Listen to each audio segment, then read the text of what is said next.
Hey, Mike here. I just wanted to let you know that you can listen to Dark Poutine early and ad-free on Amazon Music, included with Prime.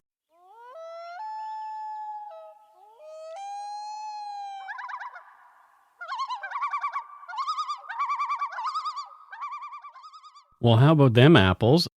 Welcome back to Dark Poutine. I'm Mike Brown, and with me, as usual, is my friend Matthew. I don't use your last name. What do you think of that? That's fine. That's fine? I'm like Madonna or Cher. Yeah, you're just Matthew. Just Matthew. And your dog is just Steve. Yeah. I'm glad you came back again this week. No problem. The views, information, and opinions expressed during the Dark Poutine podcast are solely those of the producer and do not necessarily represent those of Curious Cast, its affiliate, Global News, nor their parent company, Chorus Entertainment. Dark Poutine is not for the faint of heart or squeamish. Our content is often intense, and some listeners may find it disturbing. We're not experts on the topics we present, nor are we journalists. We're two ordinary Canadian schmucks chatting about crime and the dark side of history. Let's get to it.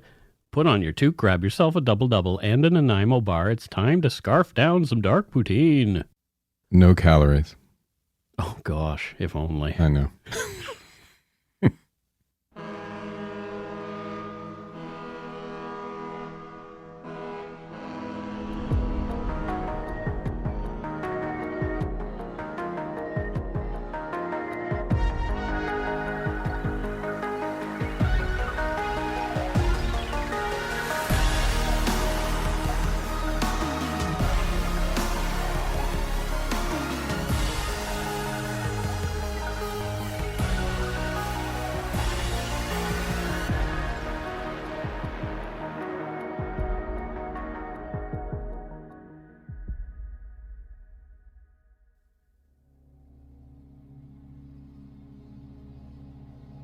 On September 22, 2015, in Renfrew County, Ontario, 66-year-old Carol Culleton was murdered in her home by her one-time handyman. The man, who'd become obsessed with the recent widow before killing her, then stole Culleton's car and drove to the home of an ex-girlfriend, Anastasia Kuzyk, 36. There, he shot Anastasia with the shotgun as her sister fled the home. The killer was not done settling the scores he had cooked up in his head, and then he drove to the home of another ex-girlfriend, Nathalie Warmerdam, 48. As Nathalie's son ran from their home, he heard the gunshot that ended his mother's life. The killer, Basil Borutski, 58, a former millwright, then fled, and a brief manhunt ensued that ended in Borutski being taken into police custody. Later on, in a 5-hour-long taped police interview, the killer admitted to what he'd done, laying the blame for his spree squarely on his victims. This is Dark Poutine 180, Renfrew County Rampage, Carol Culleton, Anastasia Kuzyk, and Nathalie Warmerdam.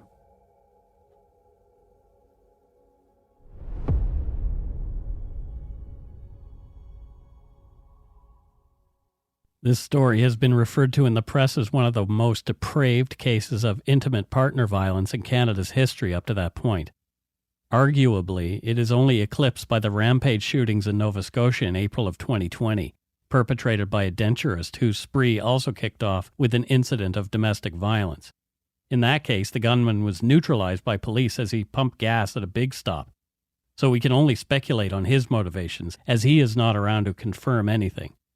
In this case, however, Basil Borutski is very much alive and was willing to talk about his crimes, as we will later hear. Did this come out of nowhere? No. Borutski had been in trouble with the law many times for his violence, in particular his violence against his former wife, girlfriends, domestic partners, and other women. But the system failed to stop him before he took 3 innocent lives and left loved ones asking why. Time and time again, Borutski had slithered through the cracks, and the story that follows here had me both scratching my head and seething as I dug deeper and deeper. It seems to highlight the need for an overhaul in the way Canadian courts deal with offenders like Basil Borutski. Wilno, Ontario, a rural community in the Ottawa Valley, as with many of her stories, is not the kind of place where triple homicides take place regularly. It is exceedingly rare. According to Wilno.com, an unofficial website on the township, quote, "There is a saying in Wilno, what you don't know you will know when you visit Wilno. Folks visiting Wilno are always intrigued when they enter the village from the east and they see the magnificent church at the top of the Wilno Hills. Upon entering the village from the west, they notice an interesting village with a lot of history. Historically, Wilno was built by two Slavic groups from Europe. The Kashubs arrived in Canada in 1858 from their homeland Kashubia, which at the time of immigration was under Prussian/German rule. The Polish arrived in Canada in the early 1860s. Most of the Polish people who came to Wilno in the 1860s came from the Galician area of Poland, which was under Austrian rule. Wilno is recognized throughout the world as Canada's first Kashubian settlement in 1858 and Canada's first Polish settlement in 1864." End quote. Basil Borutski's family has deep roots in Renfrew County. The Fifth Estate noted that there's a Borutski Road, we presume to be named after one of Basil's ancestors. Basil Borutski's classmates remembered him as being a bully in school. He had a chip on his shoulder. One of them told CBC's Fifth Estate that he had talked to others who knew Basil, and they knew that, quote, "one day Basil was going to get himself into some trouble," end quote. It didn't take long after high school until Basil found himself in front of a judge. In 1977, 20-year-old Basil Borutski was convicted of assault causing bodily harm for an incident near Kitchener, Ontario. In 1982, Basil Borutski became involved with Marianne Mask, already the mother of a daughter from a prior relationship. Over the span of 26 years, Borutski and Marianne would have 2 more children of their own in an on-again, off-again relationship fraught with, according to Marianne, alcohol-fueled violence at Basil's hands. In 1985, Marianne Mask accused Basil Borutski of domestic assault. Borutski was acquitted of the charges and was later awarded $20,000 to cover his legal costs. The couple then reconciled. In 1989, Marianne and Basil moved to Round Lake Centre, Ontario, where Basil was working at a millwright for Atomic Energy of Canada Limited. It was a decent job and the money was good, but things continued to be volatile behind closed doors. In 1993, Marianne and Basil separated after Marianne accused him of assaulting her again, and charges were later pressed. The next spring, in May of 1994, Basil was injured in a car wreck and his back was hurt so badly he was left on disability afterward. The couple reconciled again and were married in June. Marianne became pregnant within a month, and the domestic assault charges were dropped against Basil in August. The wedded bliss didn't last long, and that December the Borutskis separated again, with Marianne halfway through her pregnancy with Borutski's first daughter. Marianne later recounted that her return to Borutski came under duress. From court documents, quote, Marianne states that Basil destroyed her spirit by relentless threats and abuse. She explained the sequence after the December 1993 charges. She states that he stalked her, constantly pestered her to recant, insisted that it did not happen, told her that no one would believe her in having regard to the acquittal in Kitchener, that he would take the girls from her and she would never see them again. She says she believed he would succeed and capitulated, end quote. Regardless of their previous history, in 1999, Basil and Marianne were back together. They gave it another go, but things eventually spun the same way as they always did. In 2008, after another alleged assault, Marianne left Basil Borutski for the last time. They'd had another daughter by then. Marianne was saying she was in fear of her life. She was terrified of Basil. She obtained a court order requiring Basil to stay away from her for a year. Basil was livid and protested his innocence to anyone who would listen, claiming that Marianne had used the system against him. Some people believed him. He could be a convincing guy. Basil Borutski had numerous negative interactions with police and others throughout his life, leading up to the murders he would become so infamous for. He even took to putting up signs around his property warning people, including Marianne and certain police officers, to stay away. One New Year's Eve, Basil Borutski was pulled over for suspected drunk driving. Basil's attitude with police was confrontational, and he refused to provide a sample of his breath when requested, a criminal offense in Canada. On January 1, 2010, Basil Borutski was charged for that. At his trial in October of that year, in what would become a trend for Basil, he decided to represent himself. We've heard this proverb many times. An example comes from The Flowers of Wit, or Choice Collection of Bon mots, by Henry Kett in 1814. It goes, "I hesitate not to pronounce that every man who is his own lawyer has a fool for a client." End quote. Of course, Borutski was convicted. Quote, "I don't believe much of anything that he said," the judge told the court at sentencing. "He has made ridiculous, unsubstantiated claims of police abuse." End quote. That same year, Borutski was also charged with criminal harassment of an unnamed woman between January and February. In August of 2010, the day before the trial, for reasons not provided publicly, the Crown stayed the charges against Basil Borutski. Nathalie Warmerdam and her husband Frank moved to Renfrew County in 2005 with their son and daughter. The couple had both grown up in rural surroundings, Nathalie nearby in Renfrew County, and both were looking forward to a simpler life and a different kind of life for their kids. Nathalie had transitioned from her gig as a technical writer in the city to a more rewarding career as a mobile palliative care nurse, calling in to see that terminally ill patients were comfortable in their final days. After Nathalie and Frank broke up in 2010, she met Basil Borutski during the time that she was tending to Borutski's dying father. He seemed like a nice guy at first. He was attentive, kind, and compassionate. Still hurting from her recent separation from Frank, Nathalie and Basil Borutski were living together soon after they first hooked up. Basil had moved into Nathalie's 2-story log home with Nathalie and her kids. It seemed awfully fast to some of Nathalie's friends and family. They were probably right. Things began to go sideways quickly as Basil's mood darkened during the divorce from Marianne and other legal entanglements. According to reports, this is when Basil began taking his anger out on Nathalie and her family. During this time, the home that Borutski had shared with his wife burned to the ground on January 21, 2011. Then vacant, the house was an asset whose ownership was hotly debated between the divorcing couple, and it was looking like it might go to Marianne. Months before the fire, Basil had canceled the insurance on the home without Marianne's knowledge, so when it was destroyed, the property value was significantly less than had the home remained. Again, representing himself in May 2011, Basil appealed his failure to provide a breath sample conviction.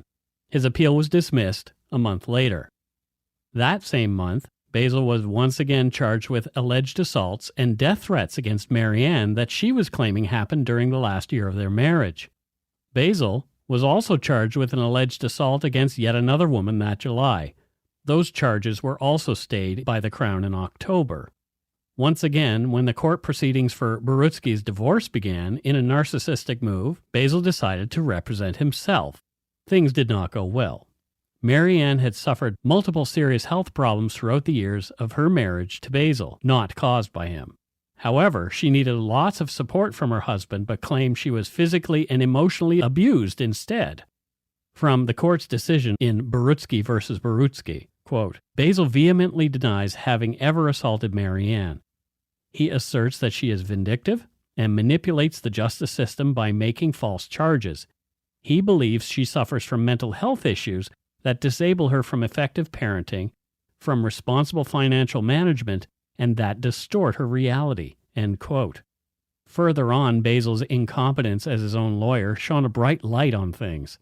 Although Basil called on his daughters to testify in his favor, their testimony hurt his narrative of the hard-done-by, completely innocent man. From Borutski v. Borutski, quote, they verified their mother's version of dysfunction in the marriage and confirmed that Basil was violent, easily agitated, and tyrannical toward his family members. The eldest daughter testified to having vivid memory of Basil's violence toward Marianne dating back to the early years in a vehicle that included hair-pulling, slapping, and an attempt to push Marianne from the moving car. She recalls she was horrified, as was a younger daughter who was a baby, age 3 at the time. The older girl confirmed the assault in 1993 and that she was the one who called 911. The younger girl confirmed the observation that her mother was bloodied and dirty on her arrival home in August 2008 when the parties finally separated. Basil states those injuries were self-inflicted. End quote. Basil lost big. Among other judgments, he was ordered to pay Marianne an equalization payment in the amount of $92,972. Again, he was livid. Smarting from his loss in the divorce, things soured even further with Nathalie Warmerdam, even though she'd tried to help him through all of his issues, both with the law and during the divorce. Things boiled over again on July 27, 2012. After another violent outburst, Basil Borutski was charged with assaulting Nathalie Warmerdam, threatening to skin her son, Adrian, threatening to kill the family dog, threatening to kill his ex-wife, mischief to property, and breaching orders. On the day of his arrest, on September 5, 2012, Borutski assaulted one of the arresting police officers and later urinated on the wall and carpet of the cell in which he was being held. He was charged for those offenses as well. In return for a lighter sentence, Borutski pleaded guilty to the lesser charges, and the charges of assault on Nathalie and threats against Marianne's life were stayed. In her victim impact statement at Basil's sentencing, Nathalie Warmerdam said Borutski's, quote, alcohol-fueled rages left me to question myself, my self-worth, and my judgment. I fear Basil Borutski and feel the lives of me and my children will be at risk when he gets out of jail, end quote. He was sentenced to 150 days behind bars, with a 2-year probation order and a ban of 10 years from owning firearms. Basil had already served 117 of those days, and so he spent only 33 more days in jail. He was released on January 8, 2013. Borutski was also ordered to attend the Living Without Violence Partner Assault Response Program in Eganville, but he never fulfilled that obligation. Nathalie's daughter, Valerie, told CBC reporters that Nathalie was terrified of Basil. She began to undertake preemptive self-defense behaviors to protect herself in case Basil surprised her when she was out on her rounds, taking care of patients or otherwise engaged in day-to-day activities. As well as backing into parking spots to make a quick escape, she also began carrying a tactical pen in her purse. A tactical pen still will work as a writing implement, but if used correctly during an attack, it can be used as a weapon to injure an assailant. Nathalie had been so terrified by Borutski that she began sleeping with a panic button at her side connected directly to the police and a shotgun underneath her bed. Anastasia Kuzyk was a server at the Wilno Tavern, an award-winning equestrian rider, and a real estate agent in the area. She met Basil Borutski sometime in 2001 at the tavern, where they became friendly. She eventually showed him some properties she thought he might be interested in and listed Basil's father's home for sale. For a few months, she and her partner had rented the property that eventually burned down. She kept in touch and visited Borutski for drinks on several occasions. Anastasia had wondered why her friend Basil Borutski had stopped calling in late 2012, but found out why when he called her soon after his release in January of 2013. Basil had been in jail, accused of things which, according to him, had not happened. It was also sometime in 2013 that Borutski met the recently widowed Carol Culleton at the Wilno Tavern. She owned a cottage in Renfrew County, only living there recreationally. Her main residence was in North Gower, a community south of Ottawa and a 2-hour drive away from Renfrew. As was Basil's pattern, he was kind and friendly at first. They started seeing each other in the summer. While he was first dating Carol Culleton, Basil was living alone in a farmhouse that abutted a scrapyard. Basil discovered a shotgun in the floorboards of an abandoned motorhome there. He was able to scavenge live shotgun shells as well. As he was prohibited from owning firearms, he wrapped the gun and ammo in a garbage bag and stashed them in some bushes near a road. He didn't want to lose the gun in a surprise visit by the cops or a probation officer. This was the weapon he would later use in the murders of the 2 of his 3 victims. Carol and Basil's relationship cooled as he became more heavily involved with Anastasia Kuzyk. Anastasia had been having trouble in her domestic partnership, and it was ending. She would later say that Basil was kind and supportive during the transition. Basil ended up staying at Anastasia's home for a time to protect and support her.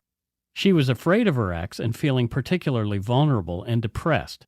Kuzyk later said that one night while the pair were drinking together, things went, quote, too far, and their relationship went to a place Anastasia was not comfortable with later. When she told Borutski about her concerns, he turned on her, insisting that she couldn't go backward, that she had to be positive and move forward. This was a turning point for Basil and Anastasia, although he later denied ever having a sexual relationship with her, saying he was more of a father figure to her. It's also when the alleged abuse began.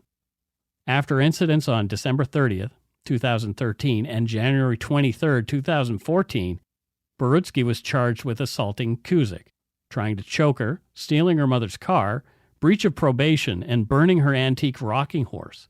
In court, Anastasia Kuzyk testified that Basil shared a dream that he'd had about killing Nathalie Warmerdam. She said, quote, "He told me that he had a dream that he was holding Nathalie, one of his exes, under the water and killing her, that he was drowning her. He said that it was other women and that I'd taken the beatings for the others." End quote. Kuzyk was terrified that Basil would actually go through with it at some point and kill someone. Borutski pleaded guilty to some of the lesser charges, but was also tried and found guilty of overcoming resistance by attempting to choke, suffocate, or strangle, assault, and mischief under $5,000 for burning Kuzyk's childhood heirlooms. Crown attorneys were now becoming concerned with the increasing frequency and intensity of Basil Borutski's offenses. He didn't seem to give a shit about court orders, like that of the aforementioned domestic assault prevention course he'd refused to attend.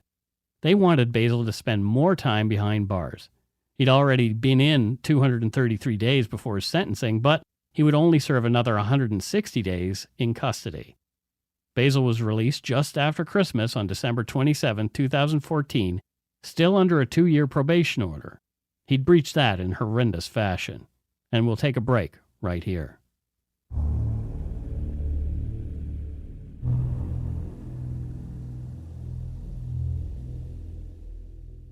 And we're back. What are your thoughts so far on Mr. Borutski, Matthew? So we started, what was it, 1977? 1977 was his first conviction. And now we're in like 2014? Yeah, December 2014. Yeah, so this guy's been at it for over 20-something years. Yep, almost 30. And he's still, like, not permanently away from us. Right. He's, this guy, there's nothing likable about him. No, nothing at all. Nope. Like, you know me, I try to look for the good in people. I just can't find it. Right. I talk about it further into the script, especially when we get into the interview part. Yeah. But people did say, well, he was a nice guy, helped me out and did all kinds of things for me. And so, I mean, I'm talking about one aspect of this guy's life when I'm giving this, but I'm not interested in the good stuff that he did. Yeah, I'm not interested if he I'm sure he is. If he helped hang wallpaper or something. Right, exactly. Well, I helped somebody hang their wallpaper. Fuck off, you dick. It's like a narcissist who was in my life, helped me years before, and then when he started doing some really bad shit, and I called him on it, he was like, well, you owe me because I helped you with that thing 10 years ago. Oh, dear. Yeah. Oh, dear. And, you know, how many women did this guy, like, create havoc for? A lot. Right? And, you know, I'm just kind of like, well, I kind of know what happens because you started out with what happened. And these women were completely failed by courts and by the community, probably. Yep. Yeah.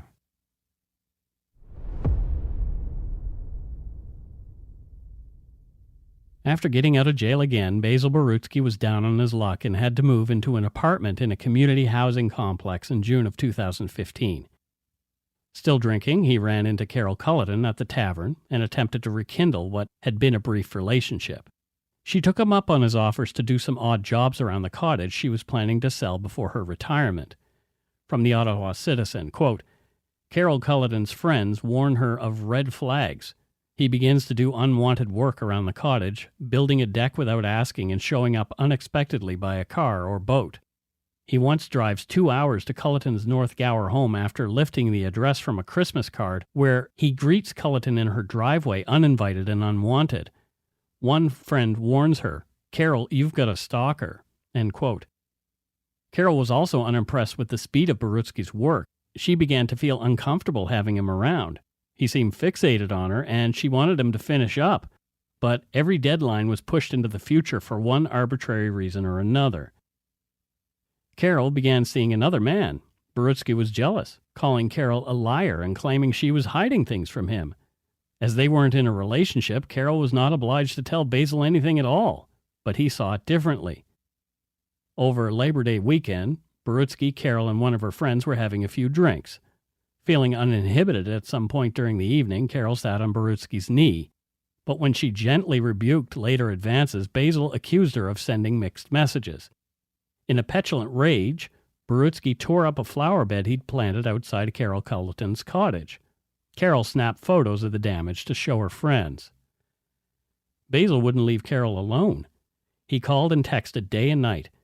In the weeks and days leading up to her murder, Borutski would send Carol Culleton more than 100 text messages, to which she replied only a handful of times. One ominous text sent between September 8th and 9th read, quote, "If you do the negative thing and continue in denial, blame me, negative, things will happen. It won't be a snowball of good things, but a forest fire of bad things. More gossip, more untruths, more lies to hide the lies. Maybe police, courts, nothing good for me, for you, for anyone." End quote. Carol Culleton retired on September 19, 2015. Wanting to escape the pressures of Basil Borutski's pursuit of her, she was driven back into the comforting arms of another man who she spent the night with that night at her house, after a bit of retirement celebration with pals. Basil was still sending text after text, most of which, of course, went unanswered. From CBC, messages from Basil's number read, quote, "When you can, I'm worried, shit happens," and 2 short calls, 41 seconds, just over a minute, are made to Culleton's phone number. Then more texts. "Hi, please text me, worried," and "Carol, I'm really, really worried about you. The soulmate connection or whatever is telling me something's wrong. I feel like I should call the Kempville police and inquire. Just text and say, all good. Please, buddy, my nerves are on edge." Culleton's number responds later, "Good morning, all good, had lots of fun," end quote. Basil continued to text. Finally, on the morning of September 20th, 2015, Carol Culleton had had enough. She messaged Basil's phone, "Thanks, my friend and I are back together. Please don't bother me," end quote. Basil replied, quote, "Which friend? What are you talking about? Is that why I had such a bad gut feeling? Did booze cloud your judgment? Did you go to a false friend again? And don't run away. Face the problem. You need to talk to me. You owe me that much. Please," end quote. Carol Culleton's final reply to him was, "Please stop."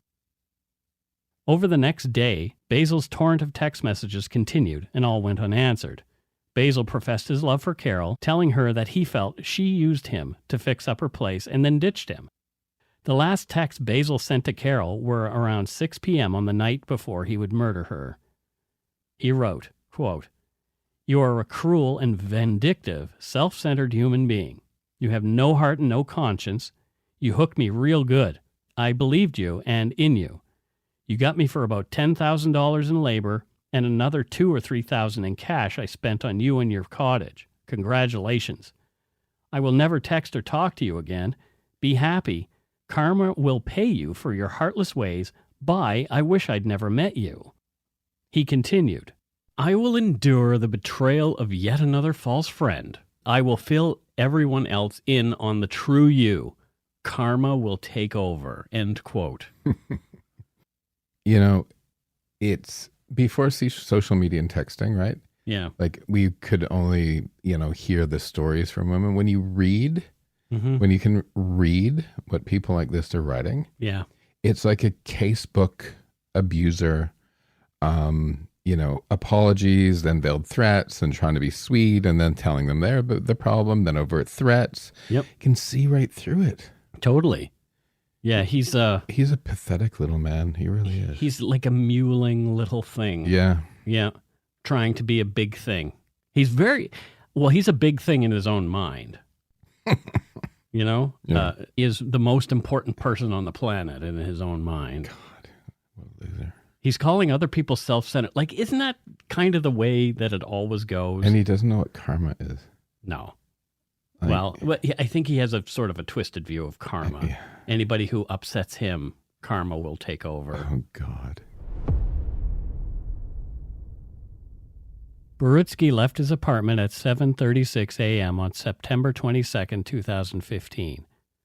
According to CBC, the killer was wearing a camouflage hat and pants as if he were going hunting. He had with him the shotgun and shells that he'd found. He put his deadly cargo into a car that he'd borrowed from a neighbor who'd loaned it to him, despite Basil's not having a driver's license after his refusal to blow charges. Basil drove toward the cottage that Carol Culleton owned at 670 Camanachkeg Lake Road near Combermere, Ontario. The gas light was on in the car as he was driving. Borutski drove to a rural gas station closest to Carol's, but found it closed. He could not refill the gas tank, so he drove the car to Carol's place and abandoned it there. Carol, home alone at the time, saw Borutski coming onto the property and went out to meet him. He was in a rage, and she wisely turned on her heel and raced back inside and locked the door. Basil smashed the window, unlocked the door, and entered the cottage. Basil advanced on Carol Culleton, who was protesting the entire time. Basil picked up a coil of coaxial cable laying nearby. He hit Carol with it first, and then wrapped it around her head and neck, and strangled her until she stopped breathing. After he had killed Carol Culleton, Basil smoked a cigarette, leaving a DNA-laden butt in the sink. He then took Carol's cell phone and her car keys and drove off in Carol's car, a Mazda 3, leaving the other car behind, and continued on his mission to exact his sick justice on the other people that he felt had wronged him unforgivably. Next, Basil drove the 30 kilometers west to Anastasia Kuzyk's home at 37 Siziper Road in Wilno. According to CBC News, quote, Eva Kuzyk was changing sheets at her sister's house in Wilno that morning, sometime between 8 and 9 a.m., when she heard her little sister scream at the top of her lungs. Eva raced downstairs to find her sister on the floor hiding behind her kitchen island, and noticed a figure ducking out of sight by the door. Anastasia whispered, "It's Basil." Eva saw the man on the porch raise the gun, and she fled for her life, hearing the fatal shotgun blast that took her sister's life behind her as she ran. Eva then called 911. Basil's last murderous stop would be 30 kilometers further west at a 3594 Foymont Road in Eganville. This was Nathalie Warmerdam's home. CBC reporter Gillian Findlay, who later drove the routes taken by Basil Borutski on the day of the murders, mentioned how far it felt as she drove the rural roads, that there had to be a true rage in Basil's heart for him to maintain that amount of anger for the time it took for each leg of the drive. Natalie's son Adrian was lying on the couch when he heard his mom screaming in the kitchen. She ran into the living room with Basil Borutski pursuing her and aiming his shotgun at her. Adrian, like Anastasia's sister, ran out of the house, and he had no shoes on. Also mirroring Eva's experience, he heard the shotgun blast that killed his mother as he ran. He hid in some bushes nearby and called 911, hiding for the next hour and a half until police discovered him there. Borutski had also driven 80 kilometers to White Lake intent on killing another man he'd felt had wronged him, but when the man was not at work, Borutski left. By this time, an OPP manhunt was in full swing. Everyone was on the lookout for Basil Borutski, who had headed back east. Police had since warned Marianne about the possibility of a dangerous run-in with Basil that morning, and she was in hiding as cops prepared to intercept him. They thought possibly back in Ottawa. From an Ottawa Citizen timeline of the day of the murders, quote, Borutski pulled into a hydro right-of-way and stashed Culleton's car near a family hunt camp at 3735 Becks Road in Kinburn and began writing in a notebook. "I hate money," one entry began. Police had made contact with Arthur Borutski and escorted the suspect's brother to a mobile command unit at the corner of Becks Road and Kinburn Side Road. With a police negotiator at his side, Bunker, the brother, continued to exchange texts with Borutski, who texted his brother, "Yes, I did it. The guilty have paid. Justice finally. I'm tired." With Arthur's help, police convinced Basil Borutski to give himself up around 2 p.m. Again from the Ottawa Citizen, quote, Borutski walked out into an adjoining field, unarmed, as his brother relayed police instructions by text. Hands up, no gun. The tactical unit broke into an L ambush formation as one team approached the suspect head-on with a K-9 unit and officers in support, while a second team emerged from the bush line on Borutski's flank. "Do you want to know where the gun is?" he says, as he's arrested. Police followed his directions and found the rusted old shotgun lying in the long grass next to a sandwich bag full of shells and a note impaled on a branch. It read, "I have no gun. Don't murder me. I give up." End quote. Borutski still had his PAL, or firearms acquisition license, in his pocket at the time of his arrest. That evening, members of the devastated communities held a vigil for Borutski's victims, Carol Culleton, 66, Anastasia Kuzyk, 36, and Nathalie Warmerdam, 48. The question on everyone's lips was why? Basil himself will give some insight here, albeit from his demented point of view. The officer assigned to question Basil Borutski was Detective Sergeant Kaylee O'Neill of the OPP Behavioral Sciences Unit.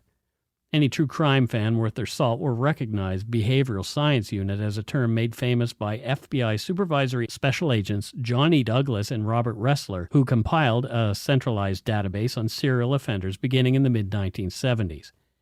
Their goal was to better understand predators' motives, how they planned and prepared for their crimes, how they carried them out, and their behavior afterward, creating profiles and categorizing the worst of the worst. Among other duties, as well as being responsible to profile yet uncaptured suspects, or unsubs, OPP's BSU is also highly trained to assist in obtaining confessions from suspects in custody. Over 5 hours on September 23, 2015, the day after the triple slaying, O'Neill put on a master class in police interview techniques as he questions Basil Borutski, patiently leading the killer to a confession and some insight into the twisted, seething cesspool of Basil Borutski's dark little mind. The video starts with Detective Sergeant O'Neill and Basil Borutski entering an interview room where a takeout meal and a coffee from a local Tim Hortons awaits them. O'Neill makes reference to the clothing Borutski has been given to replace the white Tyvek overalls he'd been clad in earlier, as the clothes he'd been wearing during the murders had been bagged as evidence. Later on, the shirt he'd been wearing was found to have Carol Culleton's blood on it. Nathalie Warmerdam's blood was found on the brim of his hat. Right off the bat, Borutski's demeanor, answers to the questions posed, and his body language indicate a very angry man, albeit somewhat subdued now due to the current circumstances of police custody. It's clear he's not comfortable with perceived authority of any kind, likes to be the guy in control, and hates that he's not. On a first impression / likability scale of 1 to 10, Basil Borutski is a negative 11. I've met skunks with better dispositions. As Basil Borutski eats, O'Neill asks him questions. Borutski rants and whines about what he calls malicious mistreatment at the hands of police officers over the years. He's a ball of resentment. During the next 5 hours, O'Neill massages the killer's ego and asked how people are going to look at him when watching this video of him and how he was acting. Narcissists can't bear knowing someone takes a negative view of them. Eventually, Borutski broke and told O'Neill what he had done and outlined his movements, admitting to the 3 killings with a plan to do more. I did cut up some of the audio of Basil's confession for you to hear for yourself. I listened to the whole 5 hours of this petulant man droning on and on about how no one listened to him and how he was the victim. The people who had died, Carol, Anastasia, and Nathalie, were the guilty parties, not him, according to Basil. So after some careful consideration and a brief meditation, I decided to exclude the audio. It's Carol, Anastasia, and Nathalie we should be hearing from, not Basil. However, if you insist on watching the entire cringeworthy thing, you can do so via a YouTube link included in the show notes for this episode. After he was charged and being held in police custody, CBC journalist Gillian Findlay reached out to Borutski and spoke with him over the phone. She asked him right out whether he had killed the 3 women, and if so, why. Borutski kept to his story that it was his victims' actions that had led to their deaths. Basil refused a lawyer, opting instead, as has been his pattern, to represent himself. He refused to enter a plea at trial. There were no crimes to answer for, after all, in his mind. At his 2-month trial, he offered no defense at all. He simply refused to participate. So to ensure that Basil Borutski got a fair trial, a defense lawyer was appointed by the court to cross-examine Crown witnesses on Basil's behalf. It took only 14 hours of jury deliberations before Basil Borutski was convicted. From Global News, quote, Borutski, 60, was found guilty of first-degree murder in the point-blank shotgun killings of 36-year-old Anastasia Kuzyk and 48-year-old Nathalie Warmerdam, and guilty of a second-degree murder charge in the strangling death of Carol Culleton, 66. Protesters at a march against intimate partner violence held in the days after Borutski's conviction noted that that conviction came too late for Borutski's 3 victims. We have to do better. On December 6, 2017, Basil Borutski was sentenced to life in prison with no chance of parole for 70 years. 2 counts of first-degree murder, 25 years until eligible for parole, and 1 count of second-degree murder, 20 years until eligible for parole, to be served consecutively. Very rare in Canadian justice. Borutski will be at least 128 years old before he's even eligible to apply for parole, if the sentence holds. On August 28, 2019, Ontario's Minister of the Solicitor General announced an inquest into the circumstances around the deaths of Carol Culleton, Anastasia Kuzyk, and Nathalie Warmerdam. Their hope is that a good hard look at such a horrific case, like this one, might help them in determining how we can prevent other deaths like those. And that's it for Dark Poutine episode 180, Renfrew County Rampage, Carol Culleton, Anastasia Kuzyk, and Nathalie Warmerdam. What are your thoughts on this story, Matthew? I know you've had some experience with people who have been abused in your life, and yeah, I've had a couple different times. So once a friend had called me to say that she just had her husband arrested, and I went over, and he'd in a drunken rage had tried to strangle her. Oh God! And she's with her kid, and I sat with them. They didn't know if he was coming home that night, so I called the police station and found out that it wasn't until like the next night he was going to be home. I offered them to come and stay at my place. Yeah. But they didn't want to. And often that's the case. It's like, well, I don't want to disrupt my life too much. Yeah. And, there's been a few instances of that where I've had people reach out to me and ask for advice. And another time I just said, it's going to happen again. Yeah. And, there's a honeymoon period, this. And I think... Well, yeah, he's stopped for now. Yeah. He seems contrite. Yeah, but he's brought me flowers, chocolates, candy, whatever. It happens again. Yeah. If somebody doesn't get deep help, right? Right. Yeah. And I think what's difficult is you want to dive tackle the victim and save them. Right. Yeah. Like you literally, because you can see it, but you can't do that, right? You can't tell somebody else what to do, because in a way that's taking away their power as well. It's sort of like acting like the abuser in a weird way. Yeah. Of like taking control. Because it's all about removing their agency and not leaving them with any form of freedom to make a decision for themselves. And you can't just force these things, because only a victim really knows when it's safest to leave, right? Right. And I found that actually being a friend and talking and keeping in touch and talking to them about other stuff and asking for their opinion or help on other things because often women are, the abuser sidelines them and makes them feel worthless. Yep. And by being a friend and asking for help, actually it's this weird thing where they see that there's a life outside of this, right? Oh, yeah. Yep. And I think maybe, and another thing I realize is it's not, somebody might have this sort of stereotypical view of the type of woman, right? Like a wallflower, right? Or somebody that's like shy or something like that. It's not the case. Like the women that I knew were professional women that had their shit together. Mm-hmm. Right? It's any walk of life.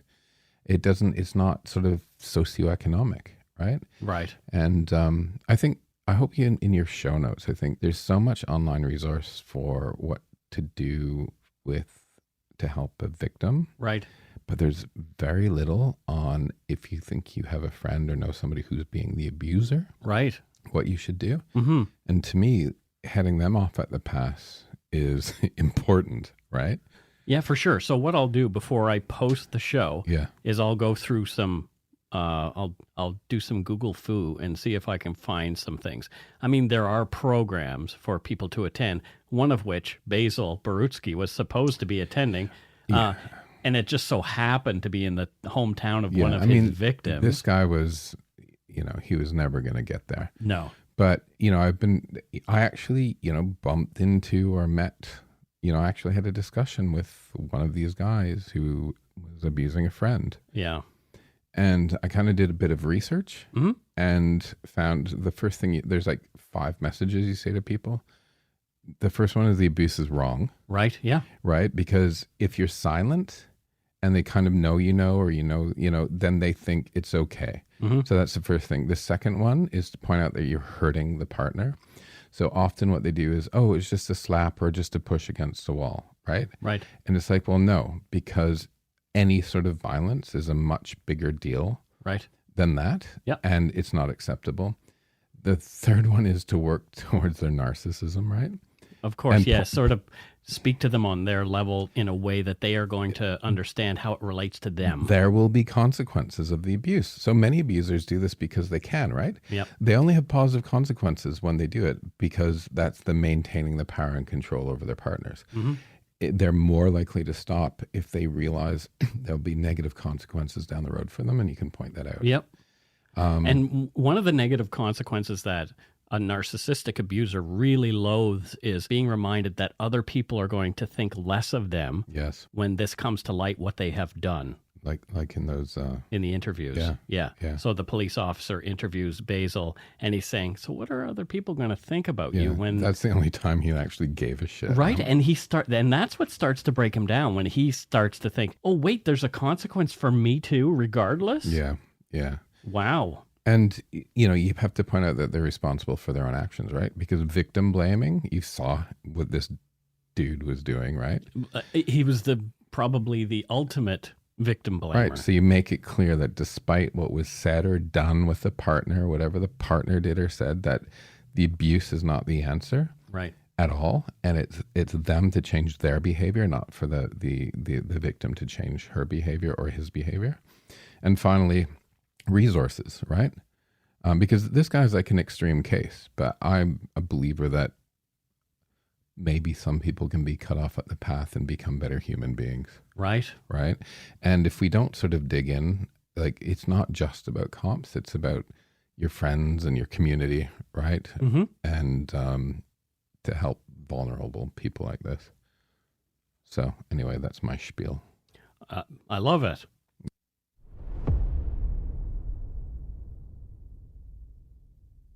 I know I keep saying this, but we need a jingle for voicemails. It's just like this awkward, I guess we go do voicemails next. It's voicemail time. It is voicemail time. So we got one voicemail this week, and it's from somebody I know really, really well, Michael Brown. Oh, let's see what Michael had to say. Oh, hey, it's Mike calling in. I just wanted to let Mike and Matthew know there are no voicemails this week. No. So, it's like somebody could have called in and left us a voicemail at 1-877.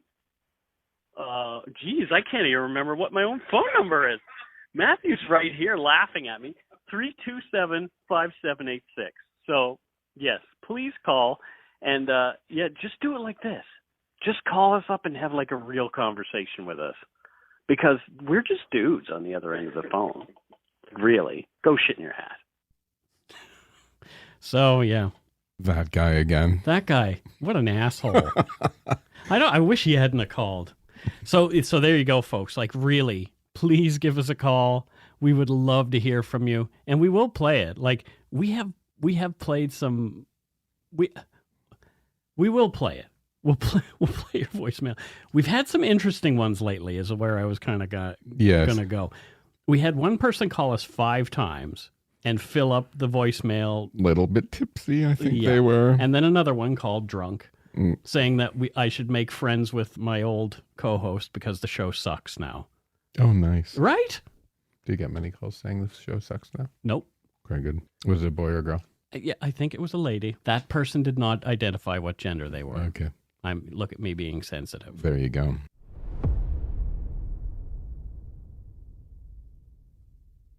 All right, next up, it is time for Patreon and, of course, the old Donut Money donors.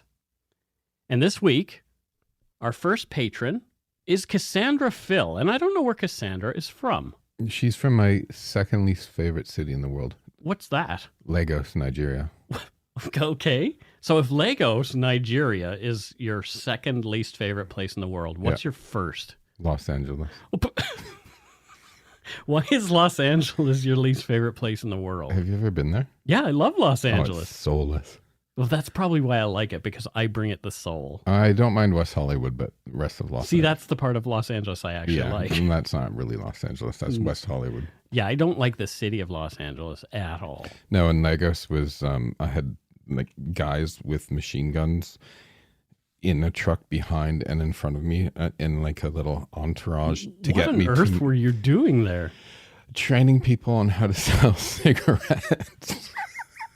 And I needed security detail because people were being kidnapped from my company. So why aren't you writing a book about your exploits around the world as Madman Around the World? Yeah, why not? You totally could. I mean, these stories are super interesting. You should be writing these. And then I was in the hotel, like in the compound, and the electricity went off like every 15 minutes while I'm trying to present. It was oh my fun. gosh. Yeah. Yeah, that does not sound like a really nice place. Yeah. And we're not making fun of Nigeria or No, Nigerians. a lot of great music comes out of Nigeria. Yeah, But Lagos, and they actually have a very vibrant film industry. Very, very vibrant. Absolutely. Yeah. But yeah, no, just the city itself was a little bit over the top for my liking. I'll put it that way. Yeah. Well, there you go. So thank you, Cassandra Phil. What does Cassandra do in Lagos? Is she one of the gunmen that rides in a truck? She trains hyenas. Trains hyenas? Are there hyenas in... Hyenas as pets is a thing in Lagos. What? Yeah. Those things are crazy vicious. Yeah, we look it up. There's some real, some photographer did like this series of guys with their hyenas. Whoa. They're amazing photos. Yeah. I bet. Wow. And so what's her, does she have a hyena of her own, or? No, she just trains other ones. Oh, okay. Yeah. What's a good name for a hyena? Steve. Probably correct. Thank you, Cassandra. Next up, we have Derek J. Hessian, and I don't know where Derek's from either. Did you say his last name is Hessian? Hessian, yeah. Oh, he's the Hessians of Northampton. Oh, the Northampton Hessians. Oh, yes. The other day when we were at our garden party with Chip and Buffy, we saw Derek J. Hessian there. It was amazing. I was so glad he could come. He's a plastic surgeon.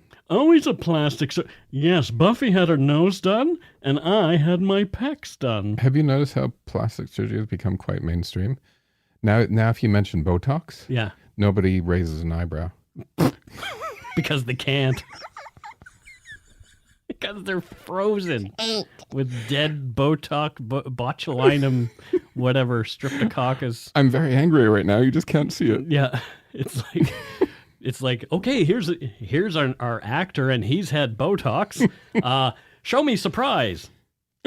Show me anger. Doesn't work. No, there's nothing. Why are you not? Oh, too funny. Yeah. Style versus substance. Mm-hmm. From Seal Cove, Maine, we have Jennifer Cramp. Jennifer from Seal. I love Maine.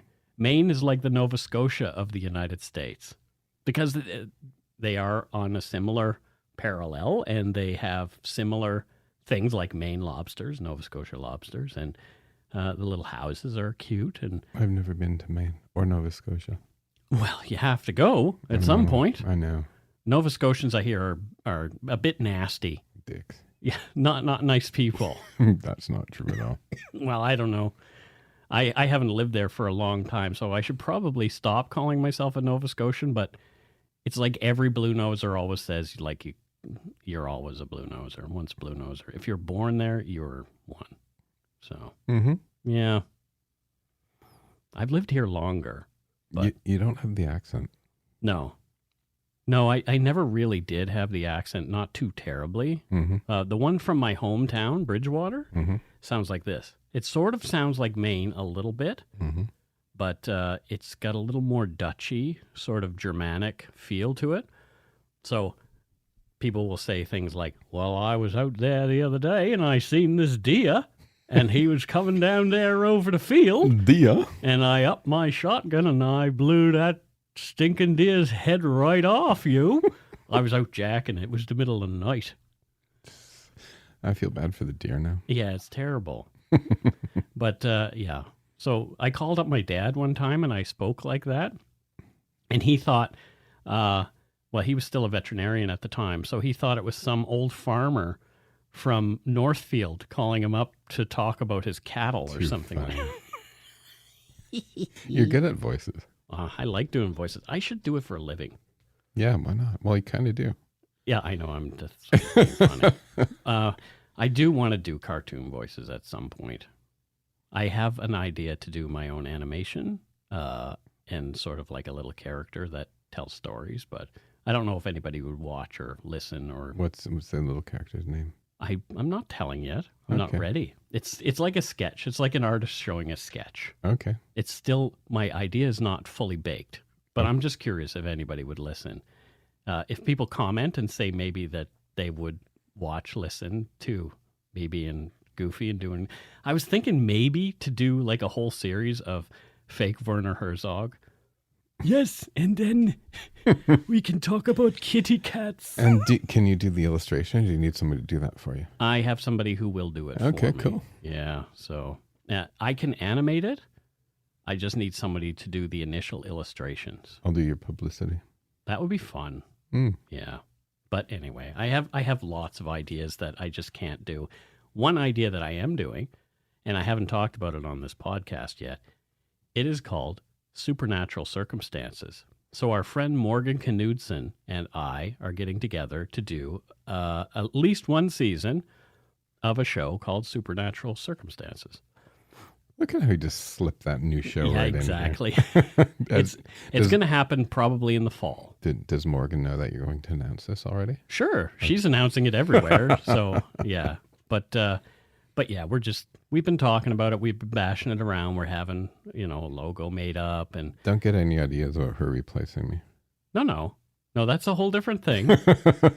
No, you're here. Dark Poutine is its own entity.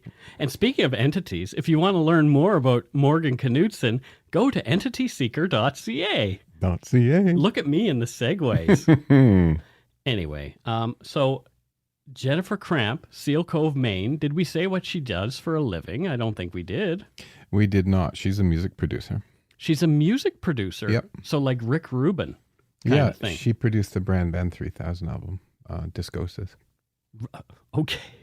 What the person who actually did that's probably mad now. But okay. Or did she actually do it? Yeah. Okay. Is that a good album? I don't think I've listened to it. Oh, I love that album. Oh, do you? Yeah. What's it called again? Brand Band 3 Grand is the name of the band, and Discosis. Discosis. Yeah. So it's dancey. Ain't no party like a brand party because a brand band party don't stop. Oh, okay. Yeah. Well, there you go. That sounds fun. Thank you so much, Jennifer Cramp. Thank you for bringing the lovely music to us, Jennifer. And next up from the UK, our longtime donor, donut money-wise, Irene Briand. She says, for a beverage and a treat for Mike, Matt, Justin, and Steve. Thank you. Thank you, Irene. It's very nice of you. And where is she from in the UK? I don't know for sure. Write in and tell us. Matthew's lived in London for a long time. Yeah, like 20 years. 20 years? Was it that long? 17 or 18, almost 20 years. And that's where you met hubby? Mm-hmm. Yeah. I really want to go to the UK. I want to get to know England. England. I mean, there's Brown family in Ireland. Father Brown. No, not that silly show. I like Father Ted. I prefer Father Ted. Father Ted. Have you seen that one? Yes. Yeah. Girls! Arse! Drink! Too funny. Yeah. Anyway, so thank you, Irene. Yes, write in and let us know where you're from. And here's one from a name that I'm really super glad that she gave us a pronunciation for. It's Megan Choker, but it's spelled Tjoelker. So she said, it's pronounced like choker. So thank goodness it's pronounced like choker, because if I had to say Tjolker, I would sound like a boob, even though I just did. So thank you. And she's from Ferndale, Washington, just across the border. Eventually, I'll be able to go and buy some special pops down there like I have many times, but since the border's closed, I can't go. Ferndale sounds like a nice place. I picture a dale filled with ferns. It's probably like that. I love ferns. Yeah. I've been to Ferndale. It's nice. Yeah? Yeah. I have another friend who lives there too. Okay. How far away is it from here? Very close. Yeah? Yeah. Just across the border, almost literally just across. Someday you'll be able to go again. Yeah, I like to go to Fred Meyer. I know. What's Fred Meyer? It's just a grocery store chain.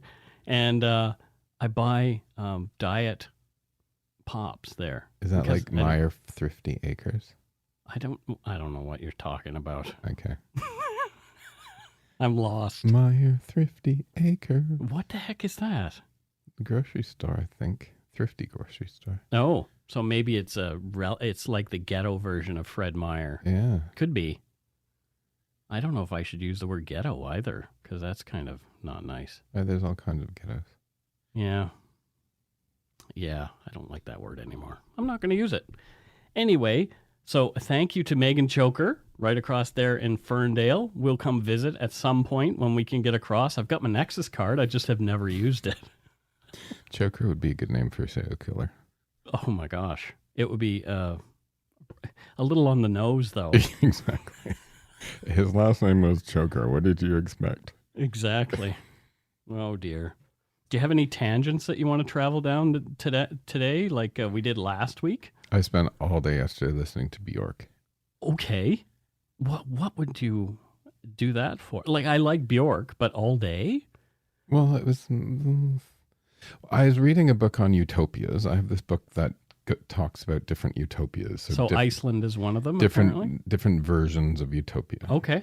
And then I remembered her last album was called Utopia, so I started listening to that. Yeah. And have you seen the album cover? She has black hair and she has this big vagina on her forehead. Oh. Yeah, she's that's so not creative. The place that they she's usually cool. are. And Steve was like sitting on the bed, just hanging with me. I was reading, listening to music with Steve. Well, yeah, that's We nice. spent all day just hanging out. Does Steve like Bjork? If it's not too loud.